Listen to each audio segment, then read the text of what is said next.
हस्तरेखा और भाग्य दर्पण चैनल में आप सभी का हार्दिक स्वागत है। मैं जयप्रकाश शर्मा आप सभी को हृदय से कोटि कोटि नमन करता हूँ। आज के इस वीडियो में हम सभी यह समझने का प्रयास करेंगे कि हथेली में जो भी 9 ग्रहों के स्थान हैं तो इनकी प्रकृति कैसी होती है और भाग्योदय कब कब होता है। सूर्य, मंगल, बुध, बृहस्पति, शुक्र, शनि, चंद्र, राहु और केतु कुल मिलाकर 9 ग्रह हैं।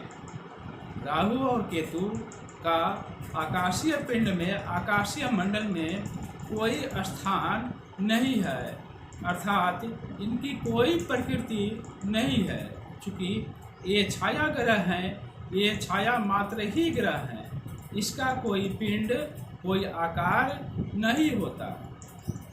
सभी ग्रह मानव जीवन को प्रभावित करते हैं। अब हम देखते हैं सूर्य ग्रह के बारे में। यह एक आत्मकारक ग्रह है। जो ग्रह आत्मकारक है वह हमेशा अपने समान बनाने का प्रयास करता है। सूर्य प्रधान लोगों का भाग्योदय 22वें वर्ष में होता है। मंगल ग्रह अग्नि तत्व का ग्रह है। मंगल प्रधान लोगों में उग्रता ज़्यादा होती है। वह हमेशा झगड़ों में रुचि लेता है और बहुत साहसी होता है। मंगल प्रधान जातक का भाग्योदय 28वें वर्ष में हो सकता है। चंद्रमा एक जलीय ग्रह होता है। कल्पना करना इनका काम होता है, अर्थात इनका स्वभाव होता है। ये लोग सोचते ज़्यादा हैं लेकिन करते कुछ नहीं है।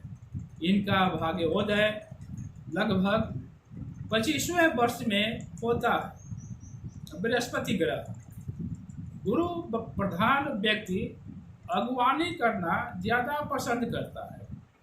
कभी कभी गुरु प्रधान व्यक्ति के सिर में बाल झड़ जाते हैं, अर्थात गंजापन भी हो सकता है। ये सोच और आचरण दोनों दृष्टियों से महत्वाकांक्षी होते हैं। गुरु प्रधान लोगों का भाग्योदय 21वें वर्ष में संभव होता है। बुध ग्रह एक व्यापार का ग्रह होता है। बुध से प्रभावित व्यक्ति सभी व्यवहारों में अपना लाभ ही देखते हैं। बुध से प्रभावित व्यक्ति का भाग्योदय लगभग 32वें वर्ष में होता है।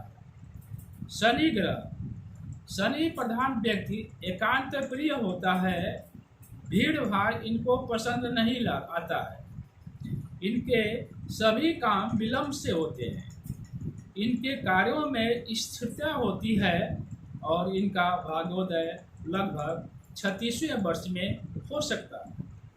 शुक्र ग्रह ग्रहों में सबसे ज़्यादा सुंदर शुक्र ग्रह ही होता है। ये लोग सौंदर्य के पुजारी होते हैं। शारीरिक सजावट या प्रसाधन की वस्तुओं में ज़्यादा रुचि लेते हैं।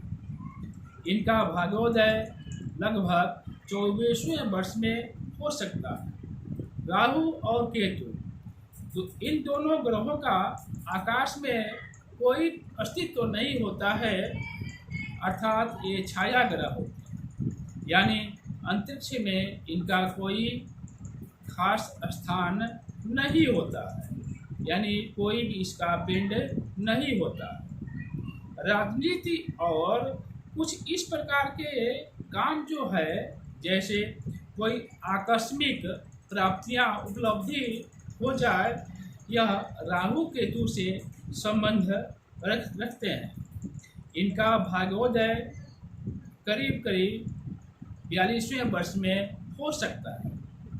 यदि हम सभी अपने पारिवारिक रिश्तों को ठीक कर लेते हैं तो भी हम ग्रहों को अनुकूल बना सकते हैं।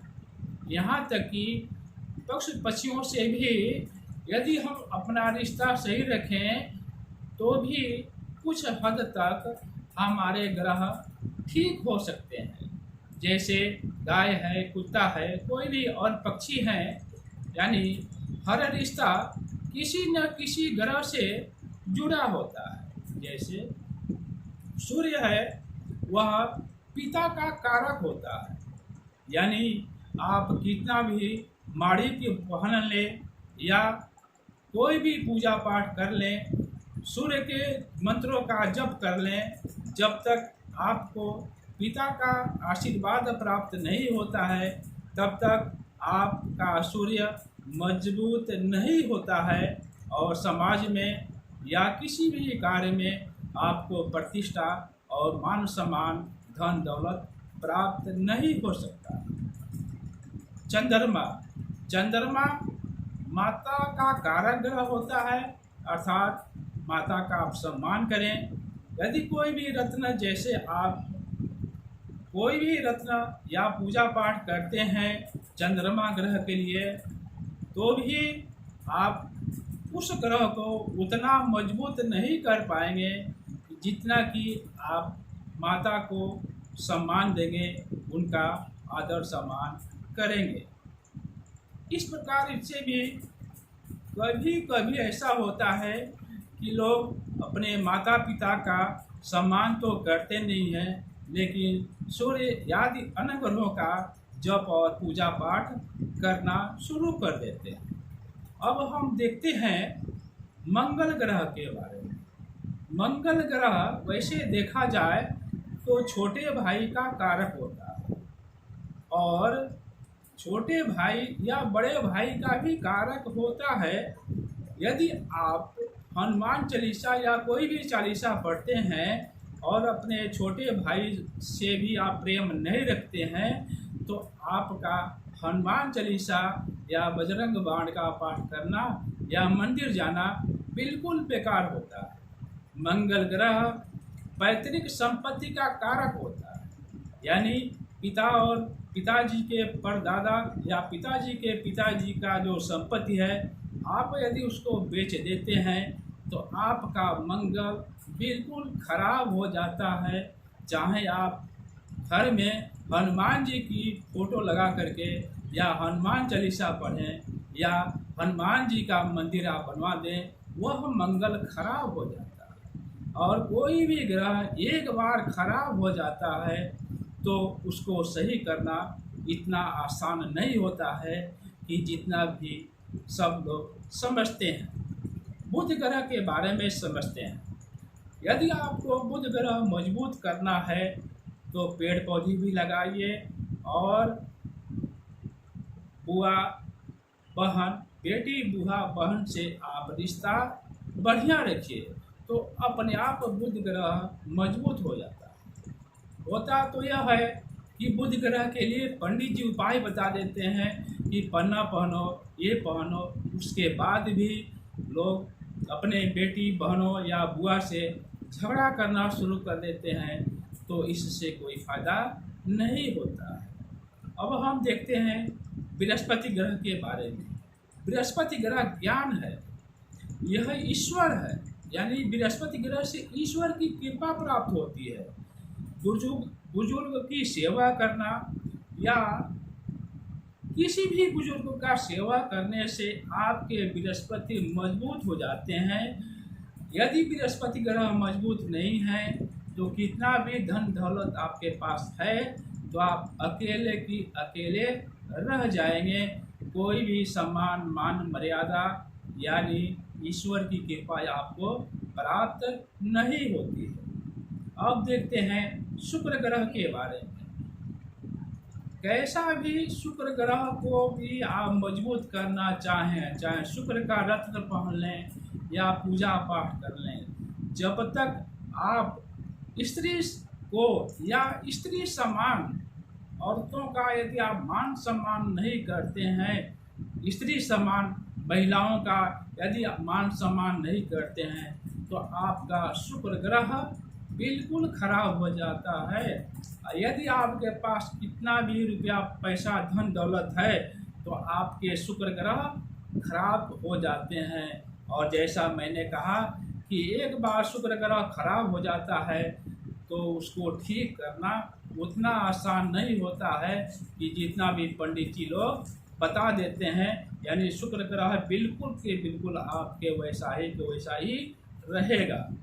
अब हम देखते हैं शनि ग्रह के बारे में। शनि ग्रह क्या है? शनि ग्रह वैसे रोजगार देता है आपको, नौकरी देता है, कार्य देता है, कार्य में सफलता देता है। यदि आपकी शनि ग्रह खराब हो गए हैं या खराब हो जाता है तो आप को अपने साथियों के साथ जो आपके साथ काम करते हैं या अपने से छोटे उम्र के या कोई भी छोटा उम्र के आपके पास कर्मचारी हो उसका आप सम्मान करें तो आपका शनि मजबूत हो जाता है। शनि आपको वाहन देता है, मोटर गाड़ी, साइकिल, ये सब जितने भी चार पहिया हैं शनि से आपको वाहन प्राप्त होता है। अब देखते हैं राहु और केतु के बारे में। राहु राजनीति में सफलता प्रदान करता है और आकस्मिक आपको लाभ प्रदान करता है। आपको मालूम नहीं चलेगा कि कहाँ से धन आया और कैसे धन आया, आपको अचानक धन प्राप्ति होती है। यदि राहु ग्रह खराब हैं तो आपको गुरु की चरण की सेवा करनी चाहिए। अच्छे गुरु की आपको सेवा करना चाहिए। कोई भी रिश्ता है, ऐसा नहीं है कि आप गुरु ग्रह को मजबूत करना चाहते हैं तो अपने दादा दादी की सेवा करें और दूसरे पड़ोस के या रास्ते में या ट्रेन में या सफ़र में कोई भी बुजुर्ग महिला हो चाहे कोई भी बुजुर्ग व्यक्ति है उसका अपमान करें, तब भी आपका ग्रह कमज़ोर हो जाता है। यानी वह ग्रह अच्छा फल नहीं देता है। केतु ग्रह वैराग्य का स्वामी होता है। यानी केतु ग्रह वैराग्य देता है, ईश्वर से जोड़ देता है। यह केतु ग्रह ईश्वर से जोड़ देता है और आपको सभी प्रकार की उपलब्धियां प्राप्त हो जाती है। जब हम ईश्वर की शरण में जाते हैं तो सच्चे हृदय से यदि ईश्वर की शरण में जाते हैं तो किसी प्रकार के ग्रह से डरने की कोई बात नहीं होती है। लेकिन यदि सच्ची भावना से हम ईश्वर से जुड़ जाते हैं तो ऑटोमेटिक अपने आप प्रभु जो है अपने आप कृपा करते हैं और सभी ग्रह ठीक हो जाते हैं। लेकिन प्रभु की कृपा पाना उतना आसान नहीं है जितना कि सब समझते हैं। अंत में जो भी नए या पुराने व्यूअर्स हैं हम उनसे निवेदन करेंगे कि अभी तक आपने यदि सब्सक्राइब नहीं किया हो तो सब्सक्राइब करें, लाइक करें और शेयर करें, जिससे यह ज्ञान, यह सामुद्रिक शास्त्र का ज्ञान दूसरे तक पहुंच जाए, वो भी समझ सकें। धन्यवाद।